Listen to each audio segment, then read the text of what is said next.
Ghosts, angels, demons, fairies, vampires, werewolves. All those stories you heard as a kid. All those stories mom and dad said weren't true. For most people, that's all they are. Myth, legend. Occasionally people find there is something out there in the dark. Many years ago, I trained with the late Lou Gentili, one of the best known demonologists in the United States. When he died, he asked I continue his legacy. I've been continuing investigations since his death, but I also wanted to bring back his efforts to educate the public about what's really out there. Join us for a brand new YouTube series, The Paranormal Encyclopedia, with me, your host, Kevin Mears, demonologist and paranormal investigator, while we investigate what really goes bump in the night.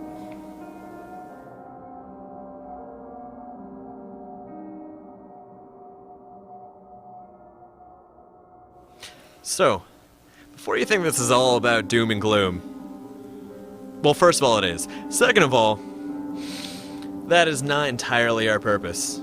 We're here to entertain. We're here to tell you. And you're probably wondering who the hell I am. I'm not the demonologist.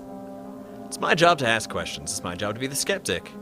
I've got some background in history, particularly about witches. But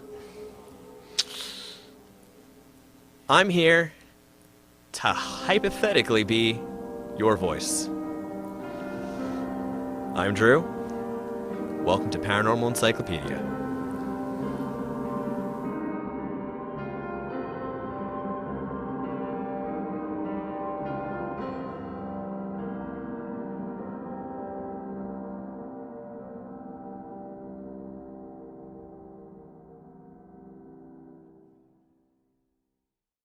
So how are you doing? I'm doing good. How are you? Good. I'm glad we're getting a chance to do this again and that everything's working. Yes, me too. Because you were a great guest, and it's like, no, I lost that whole interview. Not that I mind. On the other hand, it gives me an excuse to talk to you some more, and I don't mind that either. Same here. Okay, so I'm going to do the lead-in real quick, and then we're good to go. Okay. Good morning, actually, everyone. I'm recording during the day for a change. I'm, of course, your host, Kevin Mears, the demonologist, part of Paranormal Encyclopedia. Drew, unfortunately, has some personal affairs to take care of today, so he's not going to be joining us. By the time this is up, the live streams will be going. I'll talk about that a little more at the end, and you'll be seeing plenty of him. But as a replacement for Drew for the day, we have my lovely guest, Debi. Debi, why don't you introduce yourself? I'm Debi Chestnut. I'm a psychic medium. I'm a ghost hunter. I've been ghost hunting for 30 years. I kind of like to go old school when I ghost hunt. And I've written a lot of books about it. You know, Is Your House Haunted? Stalking Shadows. I don't know the other ones. Oh, How to Clear Your Home of Ghosts and Spirits. And new one's coming out July 8th called Something Wicked. See, that's one of the things that drew me to you originally. I've been doing that, not as long, about 20 years, but I've met a number of mediums over the course of my life, and most of them either A, seem to discount the existence of negative spirits, which annoys me relentlessly, Annoys me too.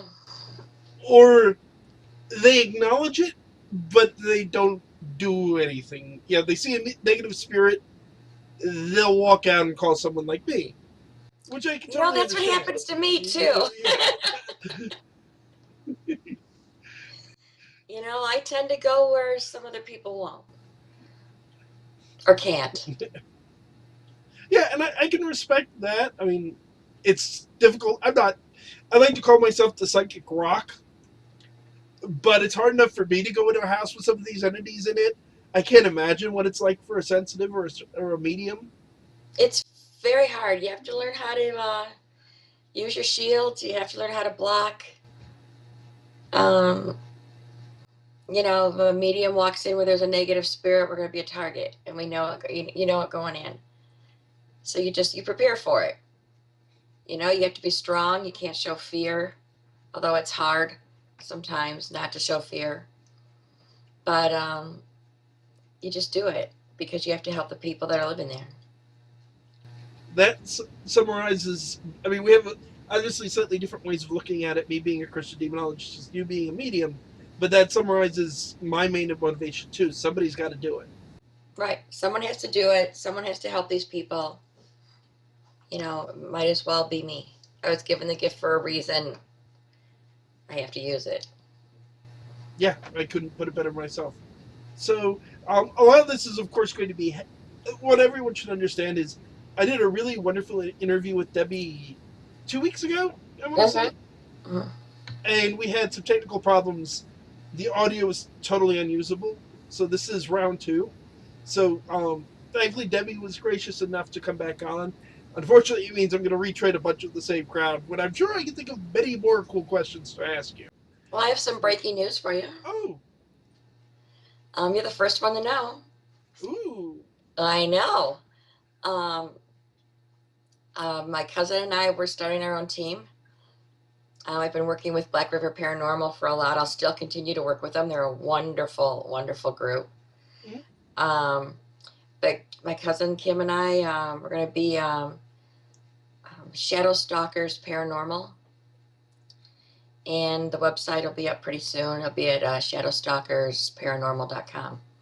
But give us a couple weeks for that. When you have it up, let me know, and I'll make sure to put links in the show and everything for you. I will. I will. Thanks. Yeah, we have a web page, although no one seems to use it. Yeah, we're working on that, especially with the live shows. So let's start at the obvious beginning. And I know I asked this before, but how did you first discover you were a medium? I think I was about 4 or 5. I was in the upstairs of my great aunt's house, which no one used. It was filled with wonderful things if you're a 4 or 5-year-old. That's where I met my first ghost. His name was Nathaniel. And we carried on a very good friendship for many years. And that's when I kind of figured it out, because no one else could see him. I thought everyone could. Surprise. So um, that's how I found out. And I just kept seeing him and talking to him, and I was never afraid. I was never afraid of him. Nothing, bad happened until I was a lot older and able to handle it better. It seems sometimes that's the way. It's like God or whatever you want to call the divine gets you started at the shallow end. And lets you Yeah, build. then all of a sudden something happens and he goes, okay, you're ready for the deep end. There you go. And then you get folks like my friend Matt, who hopefully we'll have on in a future episode, who wound up having to go toe to toe with angry shamans from the most powerful shamanic tradition in the world. Oh, that's never good. With he was a deacon, he was studying to be a pastor, and yeah, he got shoved into the deep end with a lot of angry spirits chasing him. Yeah, I got shoved into the deep end with a demon, so it all works out in the end, I guess. Yeah, you're still here, he's still here. It's a start. It's a start. You just keep on doing what you do. Try to get better. Try to find new ways. So, if you don't mind, how about sharing some of that experience with that demon?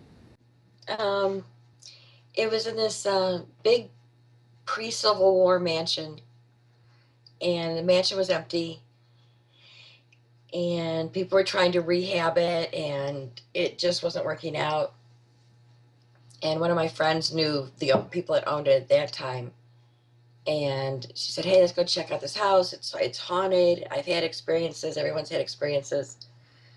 So I was driving over to her house, and we had just moved out there, so I really didn't know the area. I didn't even know where this house was we were going to. And I'm driving down this road, and thank God there was no one behind me, because I ran into this wall of energy. It felt like running into a brick wall. And I slammed on the brakes of my truck, and gravel's flying. And I looked over, and there's this huge house. And I'm going, what the hell was that about? So I continued to my friend's house, and I told her what happened. She goes, yeah, that's the house. And I'm like, oh, this is going to be good. So we went back there. We're walking around the outside, and I walked up the front porch, and I put my hand on the doorknob, and I heard something growl at me, and it sounded big. And I went, hey, is there a dog in there? She said, no, they don't have a dog. I said, oh, there's a dog in there. Something just growled at me. Warning number one, Yeah. blew it off, right? So we went around, we went in the side of the house, which was like an apartment. And then the second, I headed right for the front door because I wanted to see what was growling at me. And the second I crossed over the threshold from the addition to the original footprint, this energy hit, and I had never felt anything like it. Never. It made me nauseous. It made me dizzy. So I kind of cleared it, went forward. The door was, they had like wood across it. There was no way I could have opened it anyway. And there was nothing in the house. Nothing. And the house is 3 floors, 6,000 square feet. 3,000 of it was the addition, which no entity went into. It's like they didn't even acknowledge that was there. That was the safe zone. So we head up to the second floor. There's a little bit there, not bad. Head up to the third floor, and my friend said, "Be careful, something's going to try to push you down the stairs." And I said, "Okay." So I walk up, and I felt the hands on the shoulders, and I just went, "Back off." And this entity just ran across the basement. Well, I figured out it was the son of the previous owner, James. Mhm. And James and I became friends, even though he was not a real nice person in life, and death didn't do him any favors, but he was lonely for someone to talk to. So then we went down to the basement.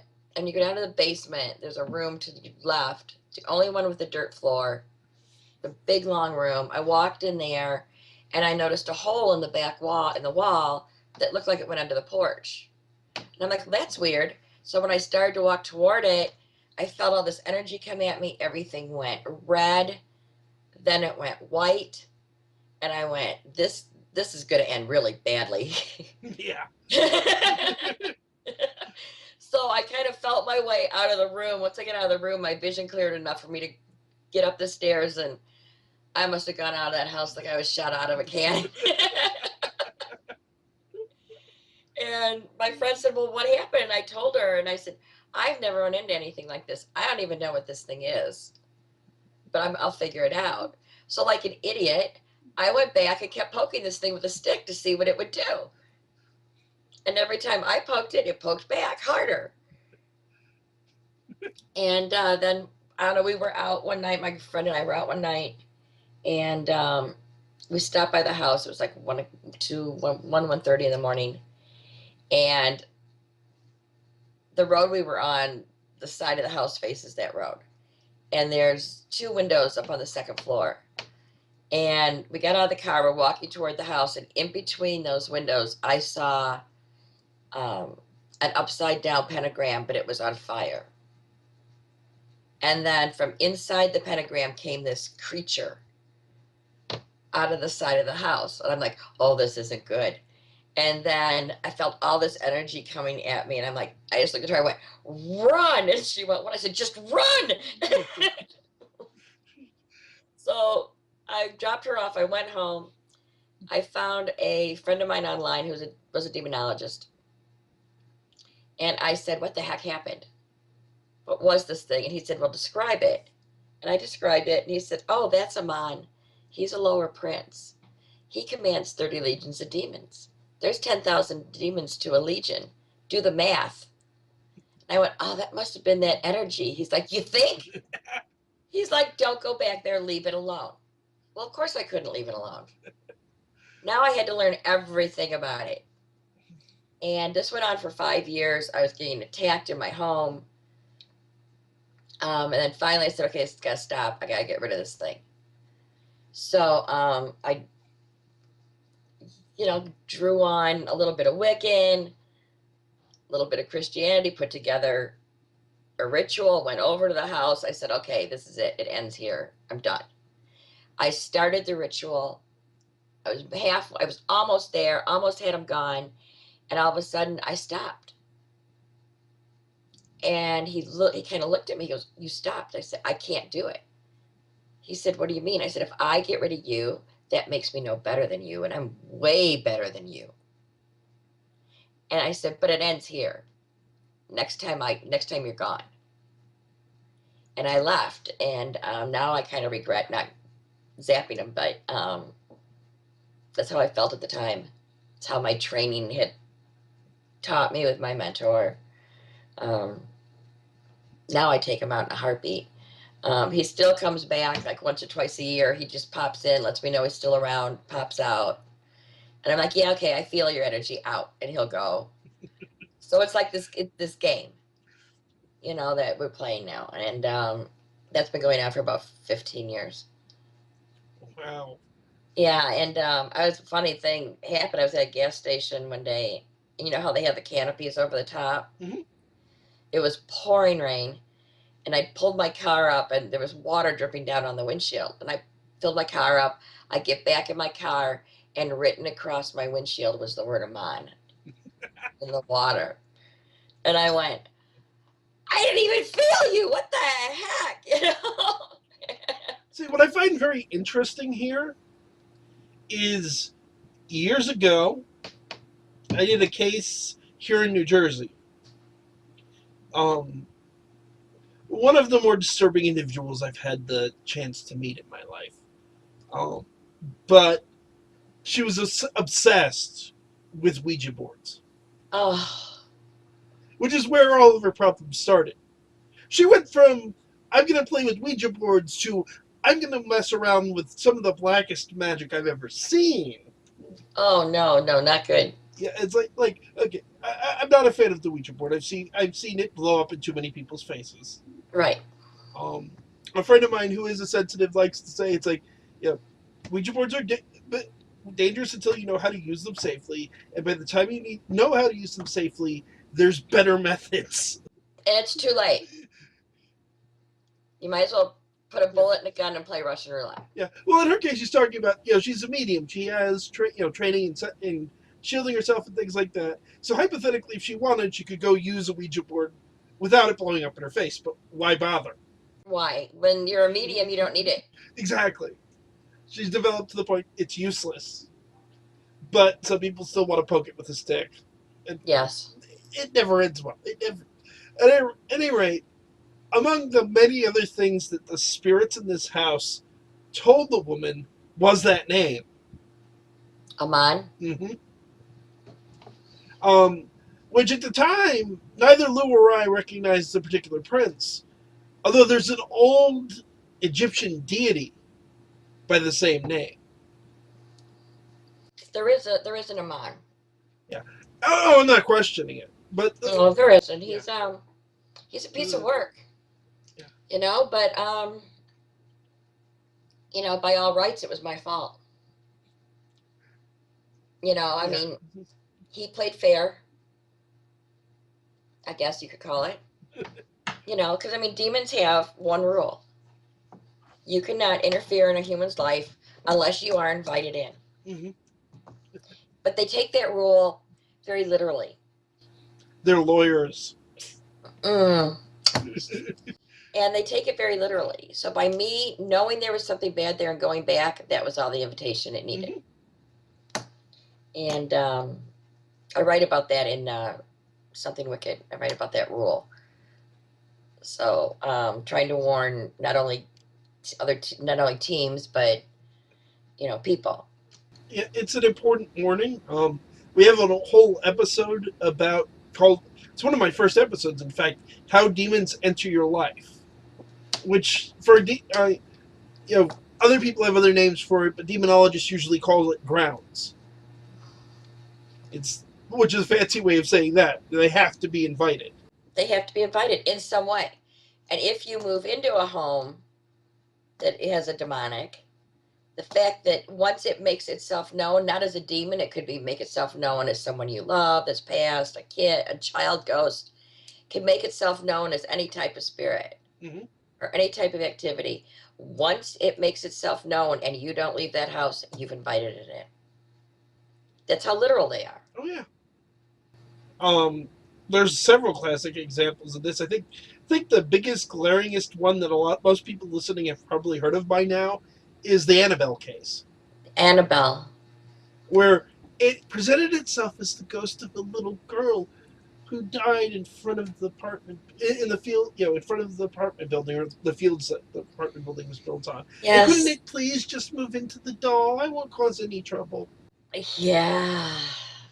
How many times have we heard that? Oh, good heavens!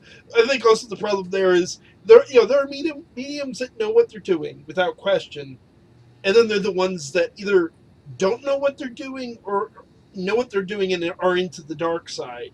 And I think they got a hold of one of them because the medium is channeling the little girl that's telling them these things. Yeah. Yeah.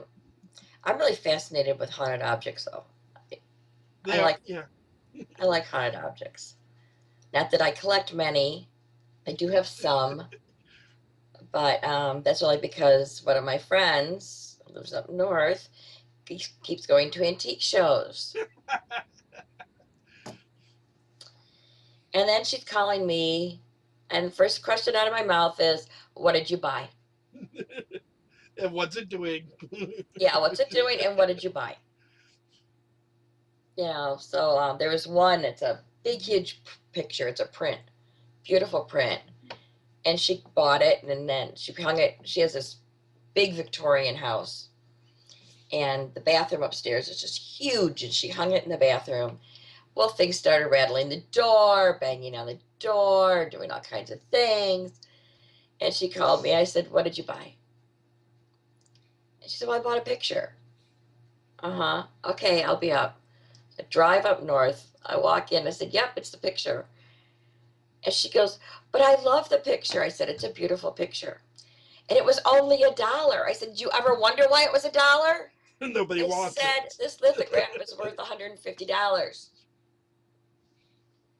Did you ever wonder why he was selling it for $1?" "Well, kinda." And she looked at me and she goes, "It's going home with you, isn't it?" I said, "Yeah." There is actually a blessing you can do on the object to lock the spirit in. Used it a couple of times because we had this one woman I did an investigation for, and she was pretty heavily oppressed by demons, and to the point that she actually had to have a full blown exorcism performed on her. Wow. Um, but she would, when she was still under oppression, she'd go shopping, and the demons would tell her what to buy. So she had this collection of objects with spirits attached to them. Oh my gosh. And some of them we destroyed, some of them we just blessed it and sealed it up, and that's the end of that. Right. Um, I also just had a friend, and we talked about this in our live stream. A friend of mine who's a magician, and nothing wrong with that. He's not normally summoning demons. When he was young and less wise, he got it into his head to summon up a very high ranking demon. Why? Because he was 11 years old and he thought, and his grandfather had just died, and it's like, my grandfather was very religious. I'll prove that he was right. Well, how am I going to do that? I'll summon a major demon of his religion. Oh no. If it shows up, clearly the religion is telling the truth. And the one he summoned didn't show up, thankfully. But a fairly high level servant turned up, which eventually got sealed and put in a box. And I originally, I wound up getting rid of the box, a pile of various other ritual items that had been tainted by association. They weren't evil in and of themselves, but spirit in the house for decades, it spread the pain. I just don't understand why people want to play with it. It's nothing to play with. In his defense, he was 11 at the time. Well, true. He didn't know any better, but Yeah. It's like, no, when you get adults, that's like, my own mentor, Lou, used to have this situation where certain Satanists would call up demons, screw up, so the demon wouldn't do what they told it to anymore. And they'd call Lou. But they wouldn't call Lou to get them out of the house. They'd call him wanting them to make them behave and do what they wanted again. kind of like herding cats. Exactly. So, first, we're not a demonic obedience school. Right. Second, to get them to do what you want them to do. Good. Let me know how that works for you. I've never been able to figure that out. There may be a few ways, but Oh, I'm sure there illegal, are. immoral. I'm sure there are, but I just don't want to know them. Yeah. And if you do start doing, let me put it like this: if you start doing the ones I can think of off the top of my head, the cops will be looking for you. Yes. Yes, definitely. Definitely. It's bizarre. Yeah. It always just stuff out to me. It's like, why are we going to help you? We could help. It's not saying we can't. We could go in and cast it out. But if you're gonna summon it right back, you're gonna just make things worse than they were to begin with. Right. And why am I wasting all my energy when you're just going to Yeah. invite it back? Then of course there's the people that don't mean to that invite it back, who I have much more sympathy for. Oh, I have much more sympathy for them too because they don't understand what they're doing. They're not intentionally inviting it back. Thankfully, most of my cases less often deal with deliberate Satanism and more often deal with somebody did something they should have known better than to do. But Yeah. society being what it is, people don't know. Well, a lot of people don't believe in their existence, so they Yeah. don't understand. And then when it's too late, then they're going, well, they really do exist. And you're standing there going, yeah, really? You think? Well, here's my thought on that, though, personally. I'm kind of glad most people don't think they exist. Because while it makes it harder when you're dealing with people who need help, if think about troubled teenagers.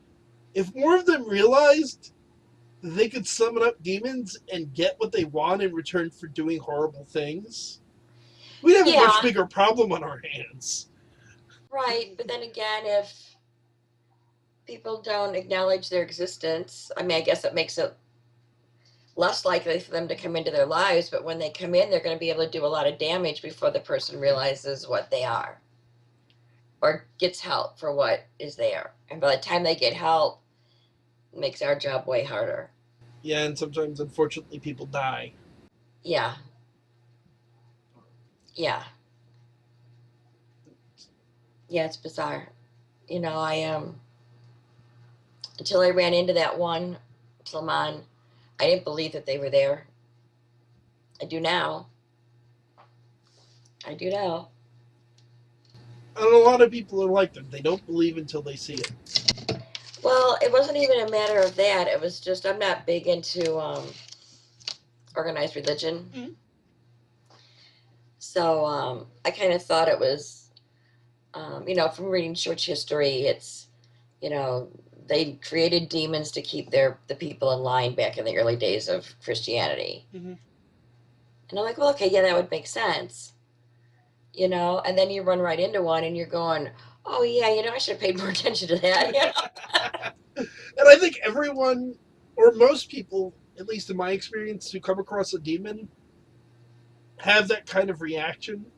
But yeah, I mean, there's a negative entity in almost every culture in the world Absolutely true. and past cultures. And a lot of, you know, in ancient times, a lot of it was because they didn't understand the natural phenomenons going on Mm-hmm. around them. They had to be gods or demons or, Yeah. um, Lightning is Zeus's wrath. yes, and I can understand that because they had to make sense of their world, Mm-hmm. but it doesn't mean that they're not there. It's also depressing when people still get into that mindset. There are just some people. It's like, no, I'm not going into this rant. Short version: there's people on YouTube that are absolutely convinced that stage magicians are using the power of demons. I highly doubt it. As somebody who dabbles in stage magic, they don't. No, it's just all illusions. Yeah. But basically, these people's mindset is if I don't understand it, no one understands it. Therefore, it must be a demon. Well, the thing that I think kind of bothers me is that a lot of people still think that if you practice Wicca, that you're doing black magic, Yeah. and you're not. No. You I know, have friends who are Wiccans. I have a lot of friends that are Wiccans. You know, I've Yeah. practiced Wicca. It's, yeah, you can work in the light and practice Wicca. It's not a dark magic. There are dark sides to anything. Yeah. Any religion can be perverted. Right, but you can choose not to practice that side of it. Yeah. We just did a whole episode on neo-paganism. Yeah. Mostly it was a no, this stuff isn't as ancient as people think it is. Because the actual roots of Wicca in particular date to mostly to the 1960s. It's a little older than that, but it's not. There's no evidence of this thousands of years old witch cult.